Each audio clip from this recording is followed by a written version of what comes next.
मधुमेही लोकांनी उपवास करावा की न करावा? आता ही शंका खूप लोकांच्या मनामध्ये येते. खरं सांगायचं तर उपवास म्हणजे उपवासमारी नाही आहे. उपवास म्हणजे काही काळ आपल्या शरीराला थोडासा आराम देणं. म्हणजे थोडक्यात बुवा जसं एखाद्या कारचं जे इंजिन आपण सतत चालू ठेवलं तर ते गरम होतं आणि थोडा वेळ जर थांबवलं तर थंड झालं तर ते परत चांगल्या पद्धतीने चालतं. आपल्या शरीराचं सुद्धा तसंच आहे. जेव्हा आपण काही वेळ न खाता राहतो तेव्हा आपलं शरीर आधी शरीरातली साखर वापरतं रक्तातली आणि मग चरबी वापरायला लागतं आणि नंतर मग हळूहळू वजन, साखर आणि इन्शुलिन हे सुद्धा कमी व्हायला लागतं.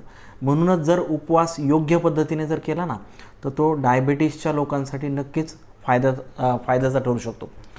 पण त्यासाठी काही काळजी घेणं गरजेचं असतं की उपवास करताना ज्यांना मधुमेह आहे अशा लोकांनी साखर तपासणं मध्ये मध्ये खूप महत्त्वाचं आहे. जेवण ज्यावेळेस सुरू कराल त्यावेळेस सूप, उसळ, फळं असं हलकं ताक घेणं गरजेचं आहे. औषध घेत असाल तर डॉक्टरांचा सल्ला घ्या आणि खूप वेळ उपाशी राहून एकदम भरपूर खाणं टाळा. उपवासाचं एक साधं उदाहरण जर द्यायचं झालं तर समजा एखादा रुग्ण रात्री 10 वाजेपर्यंत सतत काही ना काही खातोय आणि सकाळी 8 वाजता चहा किंवा नाश्ता करतो, म्हणजे त्याच्या शरीराला पचनासाठी पूर्ण 10 ताससुद्धा आराम मिळालेला नसतो.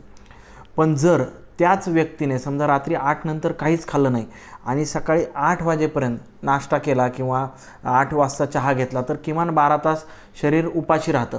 तेव्हा ते शरीर आपल्या साठवलेल्या चरबीकडे वळतं, रक्तातली साखर नॉर्मल राहते, शरीर हलकं वाटायला लागतं. म्हणजेच काय, हे सुद्धा एक प्रकारचा उपवासच आहे. पण अगदी साध्या भाषेत जर सांगायचं झालं तर रात्री लवकर जेवण करा आणि मग सकाळीसुद्धा वेळेमध्ये खा. अशा प्रकारच्या नैसर्गिक उपवासामध्ये तुमचे औषधं ॲडजस्ट करावे लागतील की नाही हे तुमचे डॉक्टर नक्की सांगतील.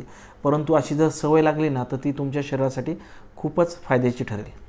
धन्यवाद.